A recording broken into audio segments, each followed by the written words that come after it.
Hello guys, warm welcome to our beautiful channel Innovate Career with Aditya. So this lecture is very crucial for you because in this video we will discuss about a part 3 of motion chapter, and in this video we will discuss about a very important topics of motion chapter.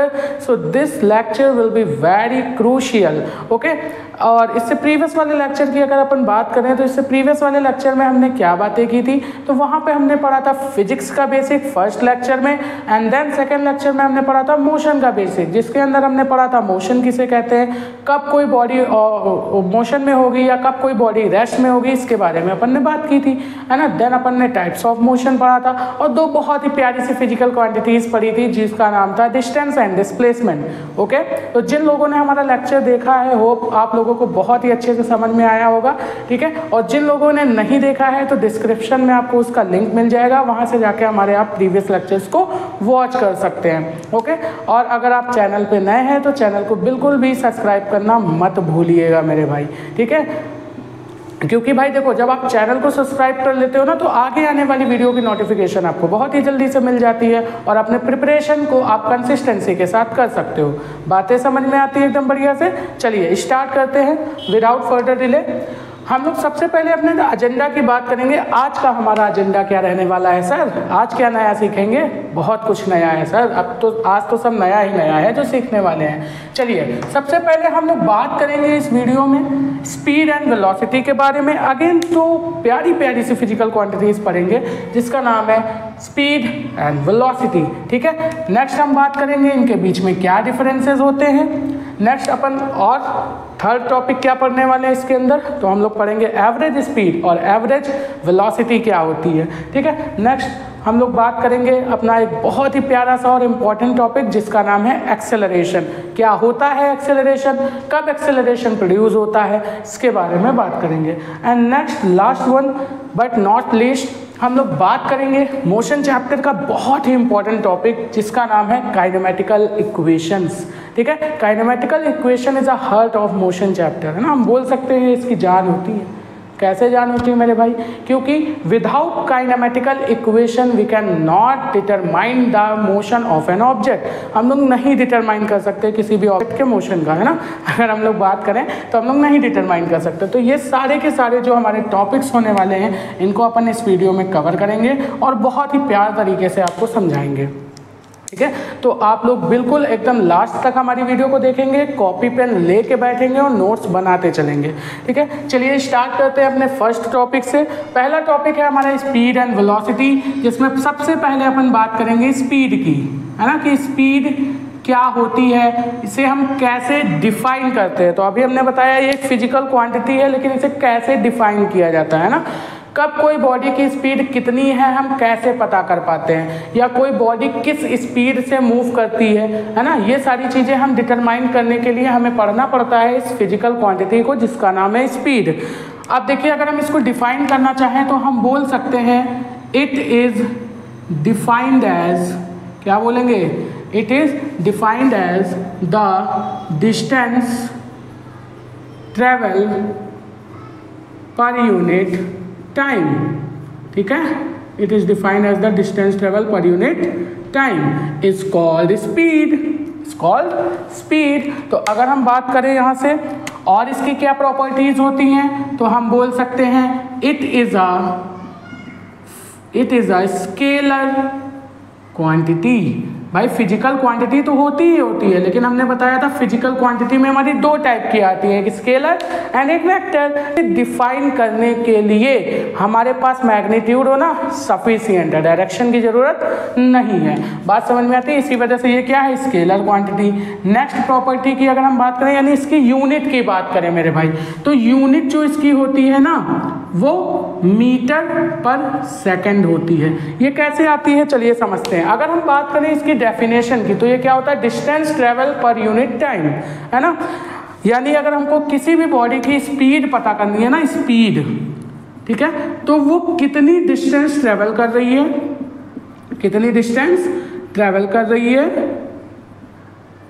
पर unit time में, किसमें, पर unit time में, इसी को अपन क्या बोलते हैं, स्पीड बोलते हैं। यानी कि अगर हमको किसी भी बॉडी के द्वारा हर एक पर यूनिट टाइम में यानी हर एक सेकंड में ट्रेवल की गई डिस्टेंस अगर हमें पता है तो हम क्या बोल सकते हैं कि उसकी स्पीड क्या होगी, इतने मीटर पर सेकंड होगी। बात समझ में आती है एकदम बढ़िया तरीके से।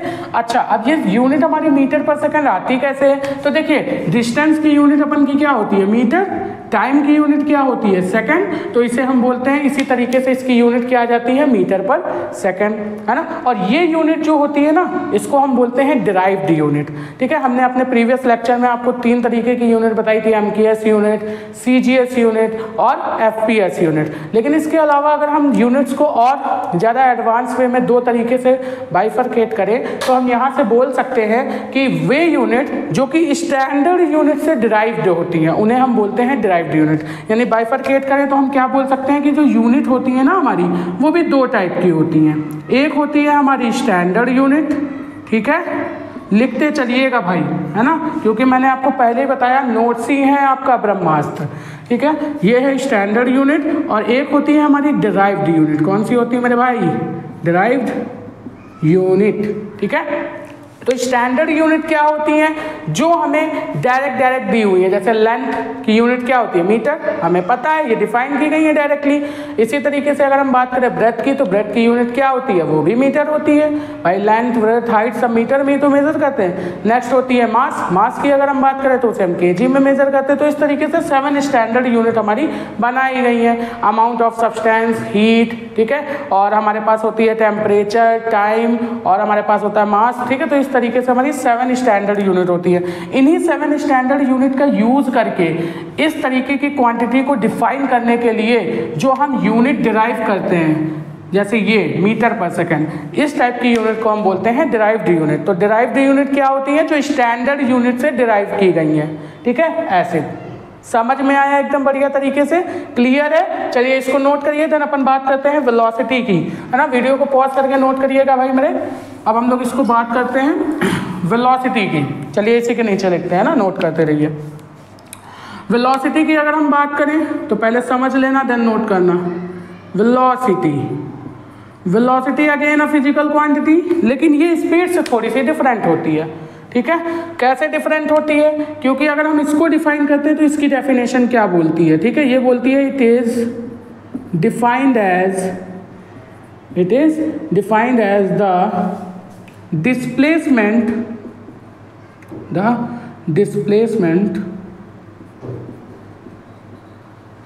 ठीक है, ऑफ द ऑब्जेक्ट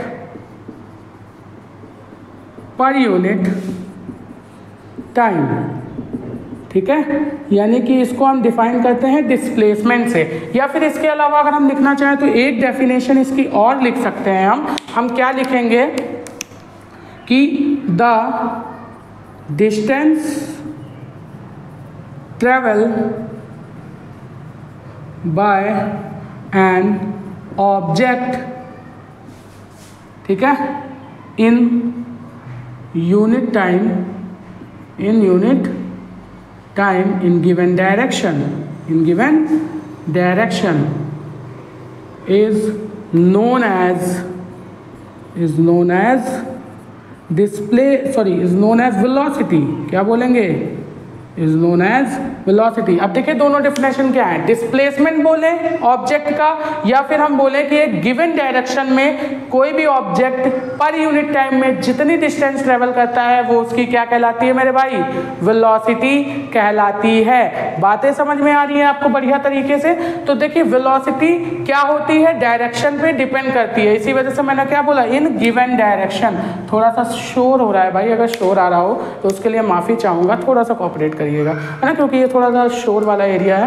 तो मैं क्या कर सकता हूँ भाई, अब बाहर से मैं किसी को मना नहीं कर सकता, है ना। तो चलिए मैं बात करता हूँ।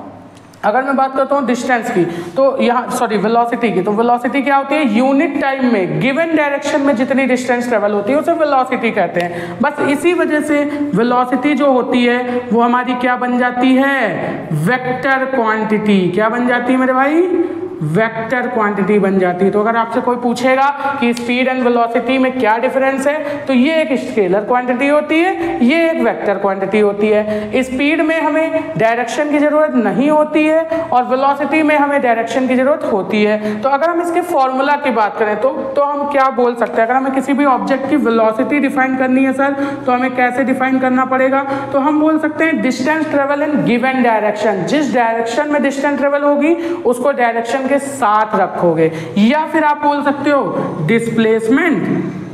डिस्प्लेसमेंट अपॉन में time.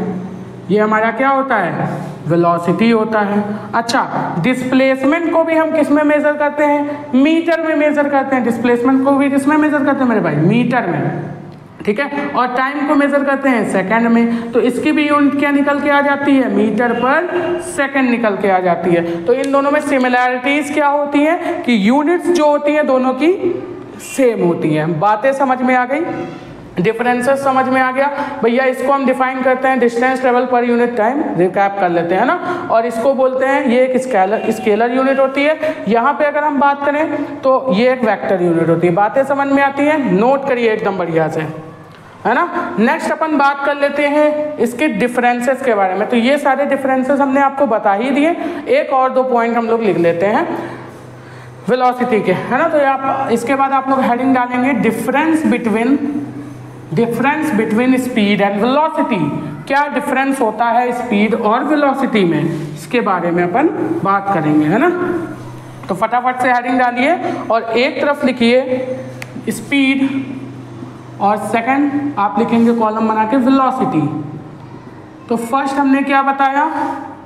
It is a distance travel per unit time, ठीक है। इसको हम डिफाइन करते हैं, इसको अपन बोलते हैं it is the displacement of an object per unit time. बात समझ में आती है? नेक्स्ट पॉइंट हम लिख सकते हैं it is a scalar quantity, और इसको लिख सकते हैं it is a vector quantity, ठीक है। नेक्स्ट अपन क्या लिख सकते हैं? नेक्स्ट हम इसका पॉइंट अगर लिखना चाहें तो हम बोल सकते हैं कि जो स्पीड होती है, ठीक है, स्पीड में बी पॉजिटिव और जीरो बट नेवर बी, यहाँ पे कैन भी लिखना है ना, ज़्यादा अच्छा लगेगा, ठीक है। बट नेवर बी नेगेटिव, यानी इसका कहने का क्या मतलब है कि जो स्पीड है मेरे भाई वो पॉजिटिव भी हो सकती है, जीरो भी हो सकती है, लेकिन नेगेटिव कभी भी नहीं होगी। ये बात आप समझ के रखिएगा अच्छे से, ठीक है। और कॉपी में इसमें स्टार बना के नोट कर लीजिएगा, बहुत ही इंपॉर्टेंट पॉइंट है ये। अगर हम बात करें इसी तरीके से वेलोसिटी की, तो velocity can be negative comma positive और जीरो, मतलब वेलोसिटी नेगेटिव भी हो सकती है, पॉजिटिव भी हो सकती है और जीरो भी हो सकती है। ये पॉजिटिव और जीरो तो हो सकती है लेकिन नेगेटिव कभी नहीं होगी। मोस्ट इंपॉर्टेंट पॉइंट है, ध्यान रखिएगा इसको, न्यूमेरिकल में आपकी बहुत ज़्यादा हेल्प करेगा, ठीक है। चलिए, तो ये हमारे कुछ डिफरेंसेस हैं जो स्पीड एंड वेलोसिटी के होते हैं।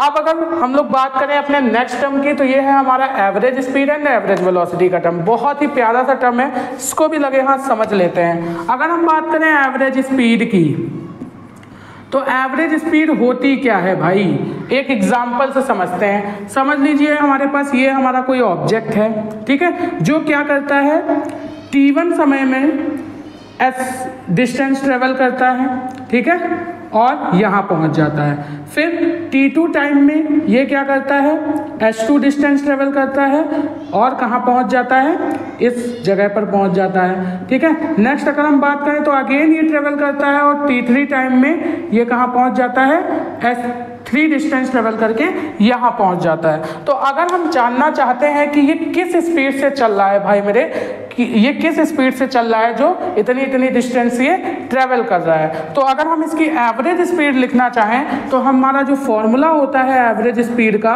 वो क्या होता है, तो हम बोलेंगे average speed is equal to total distance travel, ठीक है, total distance travel per upon में टोटल टाइम, ठीक है। इसको हम डिफाइन करते हैं कैसे, एवरेज स्पीड से।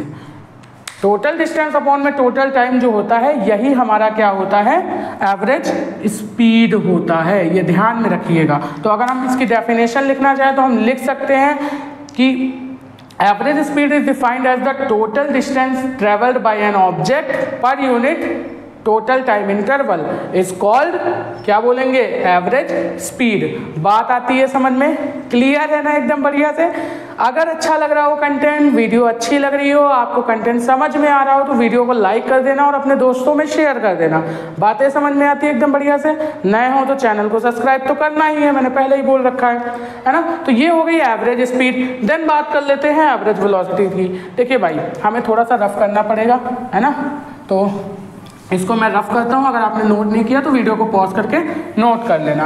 अब अपन बात करते हैं एवरेज वेलोसिटी की। तो एवरेज वेलोसिटी और एवरेज स्पीड में थोड़ा सा डिफरेंस होता है। क्या डिफरेंस होता है वो ध्यान में रखना है। तो एवरेज वेलोसिटी जो होती है, जैसे मान लीजिए हमारे पास एक ऑब्जेक्ट है जो क्या करता है, यहाँ से स्टार्ट करता है ट्रैवलिंग और t1 समय में ये यहाँ पहुँच जाता है s1 डिस्टेंस ट्रेवल करके, ठीक है, और t2 समय में ये कहाँ पहुँच जाता है, यहाँ पहुँच जाता है s2 डिस्टेंस ट्रेवल करके। t3 समय में ये क्या होता है, यहाँ पहुँच जाता है, ठीक है, s3 डिस्टेंस ट्रेवल करके। तो यहाँ पर एक डेफिनेशन, तो अगर हमें डिस्टेंस या फिर डिस्प्लेसमेंट दिया हो, किसका, ऑब्जेक्ट का डिस्प्लेसमेंट अगर दिया हो, तो हम क्या बोल सकते हैं कि जो एवरेज वेलोसिटी होती है, एवरेज वेलोसिटी होती है वो हमारी क्या होती है, नेट डिस्प्लेसमेंट। क्या होता है, नेट डिस्प्लेसमेंट अपॉन में टोटल, ठीक है, टोटल टाइम टेकन, कितना टाइम उसने लिया कंप्लीट डिस्प्लेसमेंट करने में, एक तो ये होता है। बट अगर हमसे बोला जाए कि कोई ऑब्जेक्ट है जो t1 समय पर v1 वेलोसिटी से चल रहा था, t2 समय पर v2 वेलोसिटी से चल रहा था, t3 समय पर v3 वेलोसिटी से चल रहा था, यानी कि हमें हर एक टाइम इंटरवल पर अगर उसकी अलग अलग वेलोसिटी गिवन हो और हमसे पूछ ले इसकी एवरेज वेलोसिटी बताओ, देन अगर आप फॉर्मूला यूज करेंगे तो ये वाला फॉर्मूला अब यहाँ पे यूज नहीं होगा। इसके लिए अगर हमें एवरेज वेलोसिटी बताना हो, जब अलग अलग वेलोसिटीज दी हो, तो एवरेज वेलोसिटी का जो अपन का फॉर्मूला होता है वो क्या होता है, देखिए यहाँ पे लिखेंगे सम ऑफ वेलोसिटी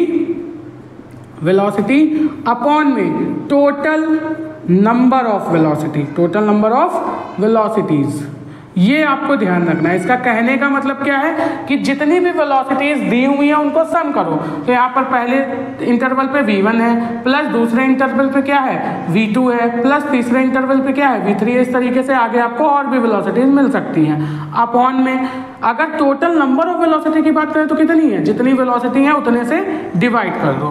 तो ये हमारा जो फॉर्मूला होता है ये एवरेज वेलोसिटी का निकल के आता। तो ये छोटा सा डिफरेंस था इस एवरेज स्पीड और एवरेज वेलोसिटी में, ये आपको ध्यान रखना है। बातें समझ में आ गई एकदम बेहतरीन तरीके से। अगर आ रही हैं तो भैया शेयर ज़रूर कर देना, शेयर और लाइक रुकना नहीं चाहिए, है ना। एकदम बेहतरीन तरीके से शेयर करोगे मुझे मोटिवेशन मिलेगा और भी बढ़िया कंटेंट आएगा। समझ में आते हो, आया। अब चलिए, तो विदाउट फर्दर डिले आप और भी बातें करते हैं एक्सेलरेशन के बारे में, जो हमारा बहुत ही प्यारा सा टर्म है, इसे समझते हैं। नोट कर लिया इसको आपने, रफ कर दें, चलिए रफ करते हैं। नोट करने में तो बड़े स्मार्ट हो आप लोग, है ना, बहुत तेज बनना है बेटा। चलिए, नोट करने से ज़्यादा आपकी कॉपी में नोट होने से ज़्यादा आपके माइंड में ये सारी चीज़ें नोट होनी चाहिए। बात समझ में आती है।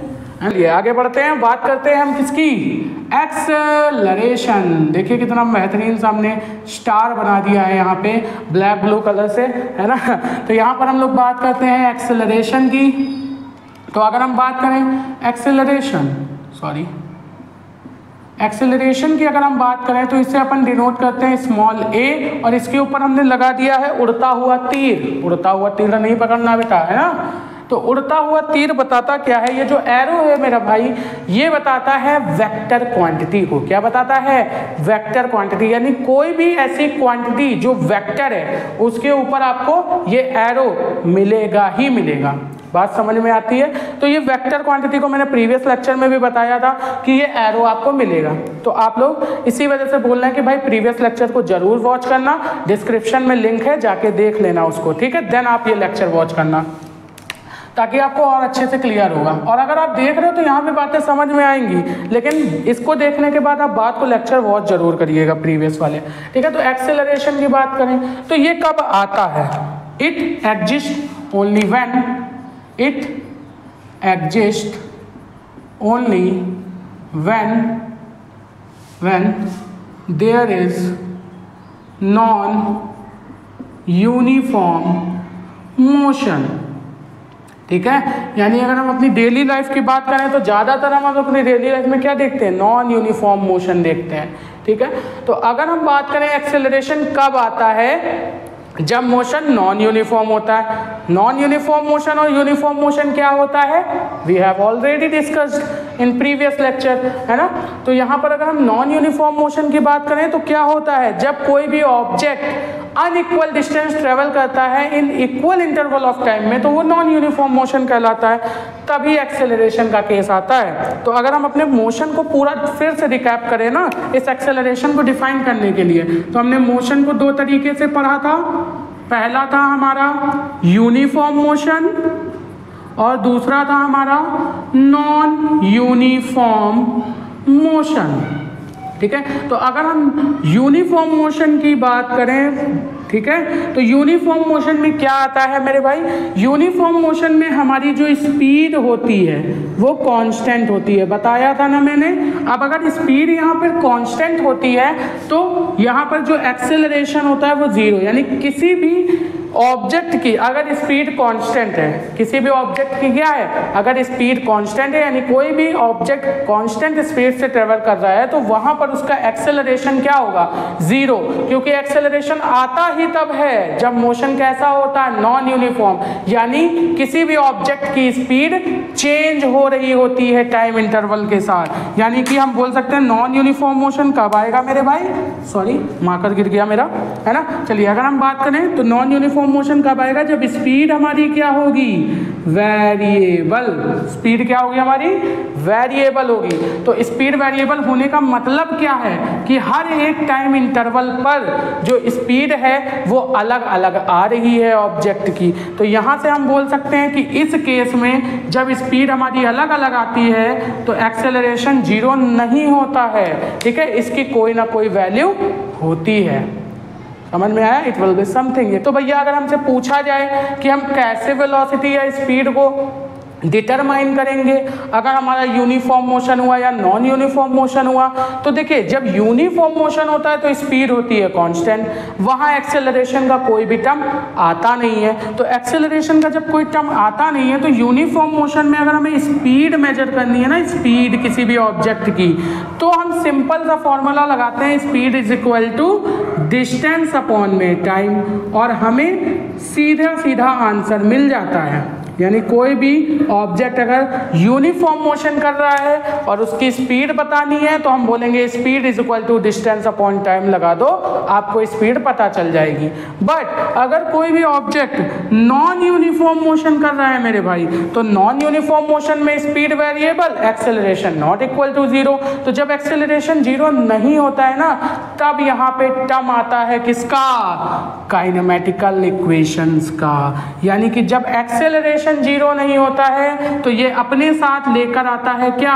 Kinematical equation. इसको काइनेटिक एनर्जी मत समझना, ये हमने शॉर्ट फॉर्म में लिख दिया है काइनेमेटिकल इक्वेशन। और ये जो काइनेमेटिकल इक्वेशंस है ना, ये होती क्या है? तो ये तीन टाइप की काइनेमेटिकल इक्वेशन हम अपने मोशन चैप्टर के अंदर पढ़ते हैं, जो क्या होती है? पहली काइनेमेटिकल इक्वेशन होती है v is equal to u plus a t, second होती है s is equal to u t plus half a t square, ठीक है?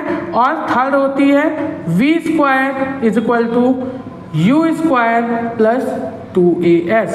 ये 3 टाइप की काइनेमेटिकल इक्वेशंस हम अपने मोशन चैप्टर के अंदर पढ़ते हैं। अब ये सारे जो टर्म्स हमने लिखे हैं ना, v क्या है, u क्या है, a क्या है, t क्या है, ये जब अपन ड्राइव करेंगे ना अभी काइनेमेटिकल इक्वेशन को, सारी चीज़ें आप समझ जाओगे। वैसे तो आप समझ ही रहे हो कि इनिशियल वेलोसिटी को u से डिफाइन करते हैं, मतलब डिनोट करते हैं, और फाइनल वेलोसिटी को v से डिनोट करते हैं। तो थोड़े थोड़े टर्म आप समझ ही जा रहे होगे। s क्या है, डिस्प्लेसमेंट है, a क्या है, एक्सेलरेशन है, जो कि अभी हम आपको पढ़ा रहे हैं। अच्छा, तो ये समझ में आ गया ना कि कब हम काइनेमेटिकल इक्वेशन यूज करेंगे और कब हम speed is equal to distance upon time लगाएंगे। ठीक है, जब यूनिफॉर्म मोशन तो speed is equal to distance upon time, जब non uniform motion then we use kinematical equation. बात आती है समझ में? चलिए, तो अब हम लोग थोड़ा सा डिफाइन करते हैं किसको, एक्सेलरेशन को। तो अगर हम एक्सेलरेशन को डिफाइन करना चाहें, यानी कि जब हम नॉन यूनिफॉर्म मोशन की बात करें, अब यूनिफॉर्म मोशन का खेल खत्म हो गया, अब अगर हम बात करें नॉन यूनिफॉर्म मोशन की, यानी मोशन क्या हो रहा है, स्पीड क्या हो रही है, चेंज हो रही है, तो उस समय एक्सेलरेशन का टर्म आएगा। और एक्सेलरेशन को डिफाइन कैसे करेंगे? तो एक्सेलरेशन जो होता है वो हमारा क्या होता है, acceleration it is defined as, क्या बोलेंगे, it is defined as the rate of change of velocity, यानी कि जब वेलोसिटी समय के साथ चेंज होती है तो उसे ही हम क्या बोलते हैं, एक्सेलरेशन बोलते हैं। तो it is a rate of change of velocity is called acceleration. ठीक है, यानी एक्सेलरेशन की अगर हम फॉर्मूले की बात करें तो एक्सेलरेशन इज इक्वल टू होता है चेंज इन वेलोसिटी। चेंज को अपन ऐसे दिखाते हैं, अपॉन में क्या हो जाता है, टाइम। ठीक है, और इस चेंज को जब भी आपसे चेंज की बात करेगा ना, तो हमेशा आप इस चेंज को अगर लिखेंगे तो क्या लिखेंगे, final velocity minus initial velocity. यानी जब भी आप चेंज लिखेंगे तो हमेशा फाइनल में से इनिशियल को सब्ट्रैक्ट करेंगे। बात समझ में आती है? फाइनल में से इनिशियल को सब्ट्रैक्ट करेंगे अपॉन में टाइम। तो ये हो जाता है हमारा एक्सेलरेशन। इसको और अच्छे से अगर हम लिखना चाहें तो हम लिख सकते हैं a vector is equal to v vector minus u vector upon में टी। बात समझ में आती है एकदम बढ़िया से? ये हमारा निकल के आ जाता है एक्सेलरेशन का फॉर्मूला। ठीक है, अब अगर अगेन हम इसकी यूनिट को डिफाइन करना चाहें तो इसकी यूनिट हम कैसे डिफाइन कर सकते हैं? तो हम बोलेंगे कि एक्सेलरेशन होता है वेलोसिटी अपॉन में टाइम, और वेलोसिटी की अभी यूनिट हमने पढ़ी थी ना, वेलोसिटी की यूनिट क्या होती है, मीटर पर सेकेंड अपॉन में सेकेंड। तो इस सेकेंड का इस सेकेंड से मल्टीप्लाई होगा तो हो जाएगा मीटर पर सेकेंड स्क्वायर। यानी कि हमारी जो एक्सेलरेशन की यूनिट निकल के आती है वो क्या निकल के आती है, मीटर पर सेकेंड स्क्वायर। अगेन ये कैसी यूनिट है, डिराइव्ड यूनिट है, जो कि हमने स्टैंडर्ड यूनिट से बनाई है। मीटर सेकेंड से हमने क्या बनाया है, मीटर पर सेकेंड स्क्वायर बनाया है। तो ये हमारी फिर से क्या है, एक डिराइव्ड यूनिट है। आगे बात समझ में एकदम बढ़िया से? कुछ तो एक्स्ट्रा मिलेगा आपको, है ना, पढ़ते रहिए बढ़िया से। एक्सेलरेशन हो गया।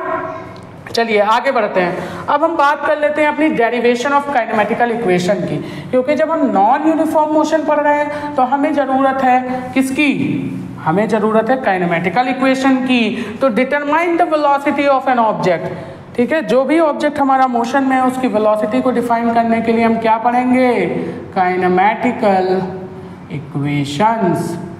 तो हम कैसे डिराइव करते हैं इन काइनेमेटिकल इक्वेशंस को, वो हम बात करेंगे। तो इन काइनेमेटिकल इक्वेशंस को हम दो तरीके से डिफाइन कर सकते हैं या डिराइव कर सकते हैं। पहला तरीका है बाय मैथमेटिकल स्टेप। क्या बोलेंगे, बाय मैथमेटिकल मेथड या स्टेप्स। ठीक है, बाय मैथमेटिकल स्टेप्स।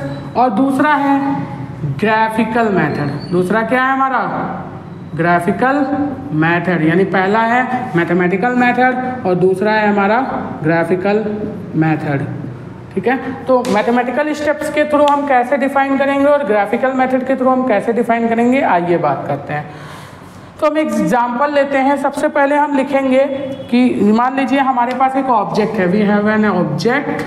ठीक है, it also moving with initial velocity u, जो कि पहले से ही क्या है, कोई इनिशियल वेलोसिटी u से ट्रेवल कर रहा है। आफ्टर टाइम t, अगर हम t समय के बाद की बात करें तो इसकी जो फाइनल वेलोसिटी हो जाती है वो कितनी हो जाती है, v हो जाती है। और इस t टाइम इंटरवल में ये जो ऑब्जेक्ट है वो डिस्टेंस या डिस्प्लेसमेंट कितनी ट्रेवल करता है, तो हम बात करेंगे s डिस्प्लेसमेंट ट्रेवल करता है। इस दौरान इसकी जो वेलोसिटी चेंज हुई तो इसका एक्सेलरेशन आता है, यानी कि अगर हम मान लें इसका एक्सेलरेशन क्या है, a है, बॉडी a एक्सेलरेशन से एक्सेलरेट हुई, t समय के बाद उसकी वेलोसिटी में चेंज आया, u वेक्टर से कितनी हो गई, v वेक्टर, और डिस्टेंस ट्रेवल किया, डिस्प्लेसमेंट किया s, और टाइम कितना लगा, t। ये बात समझ में आ गई। ये जितनी भी चीज़ें बताई है ना, इससे आपको डेरिवेशन में प्रॉपर तरीके से लिखना पड़ेगा, ये ध्यान रखिएगा, ठीक है। जब तक आप लिखोगे नहीं भाई मज़ा नहीं आएगी, है ना, और आपको नंबर भी नहीं मिलेंगे ढंग से। तो ये सारी चीज़ें आपको लिखना पड़ेगा कि वी हैव एन ऑब्जेक्ट, ठीक है, it is also moving with initial velocity v, है ना, and after time t the object final velocity will be v vector, and in time t it covers s displacement and acceleration is a, then we can say, हम क्या कह सकते हैं, what we can say, हम यहाँ पर कह सकते हैं कि भाई अगर हमारे पास ऐसा है तो देखिए हम पहले कैसे डिफाइन करते हैं, हमारी काइनेमेटिकल इक्वेशन को हम लिख लेते हैं तो आपको अच्छे से समझ में आएगा। पहली काइनेमेटिकल इक्वेशन हमारी v is equal to u plus a t, दूसरी है हमारी s is equal to ut plus half a t square, and third है हमारी v square minus u square is equal to 2as। आती है बात समझ में। अब इनको हमें डिफाइन करना है, तो सबसे पहले हमने अभी एक्सेलरेशन की डेफिनेशन पढ़ी ना, तो अगर हमें पहली इक्वेशन डिफाइन करनी है या डिराइव करनी है तो हम यूज़ करेंगे अपनी एक्सेलरेशन डेफिनेशन का। तो हम बोलेंगे बाय डेफिनेशन ऑफ एक्सेलरेशन, हम क्या बोलेंगे, by definition of acceleration what we can say, a vector is equal to v vector minus u vector upon में टी, ये होता है। इसको हम थोड़ा सा रीअरेंज करेंगे, अपॉन में 1 करके इसको क्रॉस मल्टीप्लाई करा सकते हैं ना, तो जब क्रॉस मल्टीप्लाई कराएंगे तो ए वेक्टर के साथ क्या आएगा, टी, यानी हो जाएगा a vector t is equal to v vector minus u vector. हम इसे रीअरेंज करते हैं तो हम यू को इधर लेकर आते हैं, या फिर हाँ ऐसा ही कर लेते हैं, u को हम क्या करेंगे, इधर लेकर आएंगे, तो ये हो जाएगा a vector t plus u vector is equal to v vector. Vector क्यों लिख रहे हैं समझ रहे हो ना, क्योंकि ये सारी वेक्टर्स क्वांटिटी हैं, ठीक है, वेक्टर क्वांटिटी हैं, इस वजह से। तो यहाँ पर ये हमारा फॉर्मूला निकल गया है। इसको अगर हम सीधा सीधा थोड़ा सा और अच्छे से लिखे तो हम बोलेंगे v vector is equal to u vector plus a vector, a vector t, यानी v is equal to u plus a t. First formula derive हो गया ना, देखा ना कितना आसान है इसको डिराइव करना। तो ये हो गया v is equal to u plus a t. By definition of acceleration से पहली इक्वेशन मिल गई हमें। अब अगर हम सेकेंड इक्वेशन की बात करें तो हम बोलेंगे वेलोसिटी की डेफिनेशन क्या पढ़ी है, बाई डेफिनेशन ऑफ वेलोसिटी। और वेलोसिटी की डेफिनेशन हमसे क्या बोलती है, हमसे बोलती है कि जो वेलोसिटी होती है वो होती है क्या, डिस्टेंस या डिस्प्लेसमेंट अपॉन में टाइम। क्या होती है, डिस्प्लेसमेंट अपॉन में टाइम, ठीक है। तो हमारा डिस्प्लेसमेंट कितना है s, तो यहाँ पर हम पुट कर देंगे s अपॉन में टाइम कितना लगा है t। और यहाँ पर देखिए वेलोसिटी चेंज हो रही है, तो यहाँ हम जो वेलोसिटी लेंगे वो कौन सी वाली लेंगे, एवरेज वेलोसिटी। ध्यान रखिएगा यहाँ पे एवरेज वेलोसिटी है, ठीक है। तो average velocity is equal to net displacement upon में टोटल टाइम, टोटल टाइम लगा t, नेट डिस्प्लेसमेंट s, और एवरेज वेलोसिटी अगर हम लिखना चाहें तो हम क्या लिखेंगे, हम इनका मीन ले लेंगे। तो हम बोलेंगे v vector plus u vector divide by 2। आ गई बात समझ में। तो ये इक्वेशन हमारे पास एक बनी, v vector plus u vector divide by 2 equal to s upon में t। अब यहाँ से हम थोड़ा सा इसको रीअरेंज करते हैं और बोलेंगे s इज इक्वल टू, इस t को इधर ले आओ, तो v vector plus u vector upon में 2 और इनटू में t। ये डेफिनेशन हमारे पास बन गई, ठीक है। अब हम क्या करेंगे, बाय यूजिंग इक्वेशन फर्स्ट, ये इक्वेशन फर्स्ट है ना, इस इक्वेशन का यूज करेंगे और v की वैल्यू यहाँ पर सब्सटीट्यूट करेंगे, यानी जहाँ पर v है वहाँ पर अपन क्या रखेंगे, u प्लस ए टी रखेंगे। तो जब यहाँ रखेंगे तो क्या आएगा, s is equal to v के प्लेस पे रखेंगे u plus a t plus में u, ठीक है, अपॉन में 2 और ये ब्रैकेट में हो जाएगा इनटू में t। अब इस t का अंदर मल्टीप्लाई करते हैं तो देखिए बनेगा क्या, s इज इक्वल टू में ut, ठीक है, प्लस a का t से करेंगे तो at स्क्वायर बनेगा ना, at स्क्वायर। अच्छा, यहाँ पर अगर हम इस u को ऐड करते हैं तो यहाँ कितना हो जाएगा, 2ut हो जाएगा। आ गई बात समझ में? तो ये हो गया u और u, 2u और इसका t से मल्टीप्लाई हो गया तो 2ut upon plus at square, और इस पूरे के अपॉन में क्या आएगा, 2। दिख रहा है आपको बढ़िया तरीके से? चलिए अब अगर हम बात करें तो यहाँ से हम इसको स्प्लिट करेंगे अलग अलग। तो जब अपन स्प्लिट करेंगे तो थोड़ा नीचे नहीं लिखेंगे, अगर आपको नहीं दिख रहा है तो कोई बात नहीं, मैं यहाँ लिख देता हूँ। तो इसको नीचे जब हम स्प्लिट करेंगे तो हम बोल सकते हैं s is equal to 2ut upon में 2 प्लस at स्क्वायर अपॉन में 2, ऐसा लिख सकते हैं। अब देखिए 2 से 2 कैंसिल हो गया तो s इज इक्वल टू हमारे पास क्या आएगा, ut plus half at square. देखिए जाने अनजाने में आप निकाल चुके हैं सेकेंड इक्वेशन ऑफ मोशन, जो कि है s is equal to ut plus half at square. यानी किसी भी ऑब्जेक्ट का अगर हमें डिस्प्लेसमेंट निकालना है जो नॉन यूनिफॉर्म मोशन कर रहा है तो हम निकाल सकते हैं किस फॉर्मूले से, s is equal to ut plus half at square से। बात समझ में आती है एकदम बढ़िया तरीके से? तो नोट करिए इसको, फिर हम लोग बात करते हैं थर्ड इक्वेशन ऑफ मोशन की। चलिए फ्रेंड्स, अब हम लोग बात कर लेते हैं थर्ड इक्वेशन ऑफ मोशन की। तो थर्ड इक्वेशन ऑफ मोशन क्या है भाई? देखो गर्मी बहुत ज़्यादा हो रही है, मुँह से कुछ भी निकल जा रहा है ना। देखिए हम नॉन इक्वेशन बोल रहे हैं, तो देखिए भाई इतनी मेहनत करके पढ़ा रहा हूँ, है ना। वीडियो को भाई शेयर ज़रूर कर देना, लाइक कर देना अगर कंटेंट अच्छा लग रहा हो, है ना, मज़ा आ रही हो, कुछ सीखने को मिल रहा है तो भाई वीडियो को शेयर करना। नए लोग चैनल को ज़रूर से सब्सक्राइब कर लेना मेरे भाई, क्योंकि जब आप लाइक करते हो अंदर से मोटिवेशन मिलता है, मैंने पहले ही बताया है ना। जब अंदर से मोटिवेशन मिलता है ना तो कुछ और भी अच्छा करने का मन करता है आप लोगों के लिए, मज़ा आती है। और देखिए मज़े में पढ़ोगे तो कभी बोर नहीं होगे, है ना।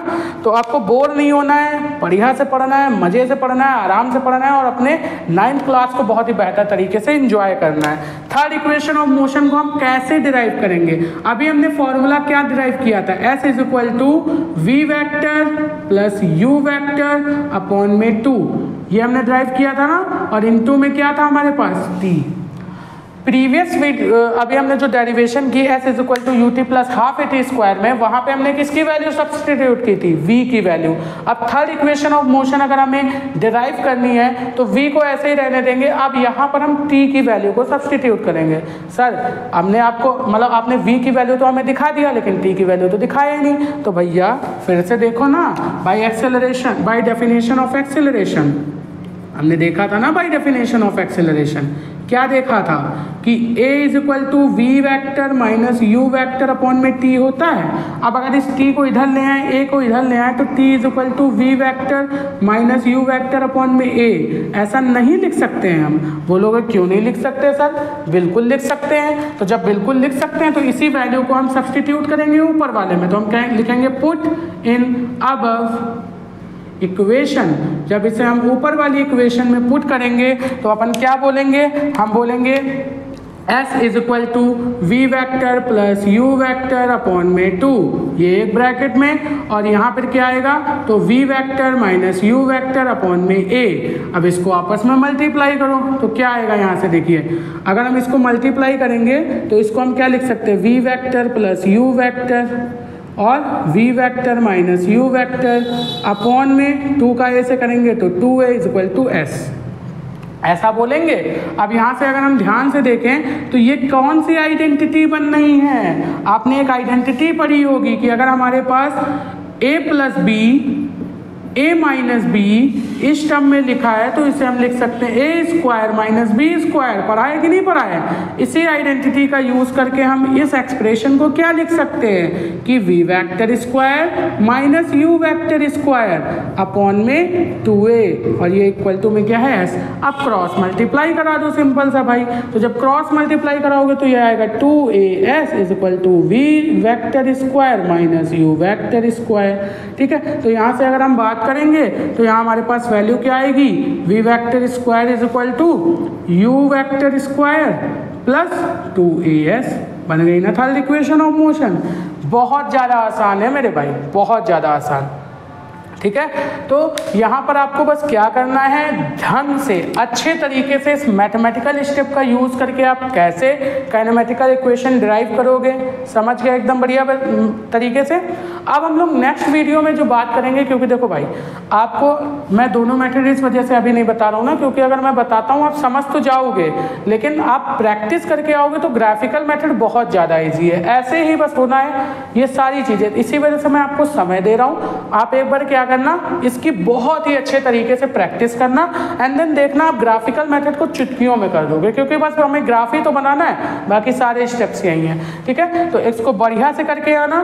आज के लेक्चर में बस इतना ही रखते हैं। अगर आपको मजा आया हो वीडियो में, है ना, अच्छी लगी हो वीडियो, तो अपने दोस्तों में शेयर करना, मैं दोबारा से कह रहा हूँ, है ना, और चैनल को सब्सक्राइब कर लेना, बिल्कुल अच्छे से कर लेना, है ना भाई, करके रखना, बेल नोटिफिकेशन ऑन करके रखना।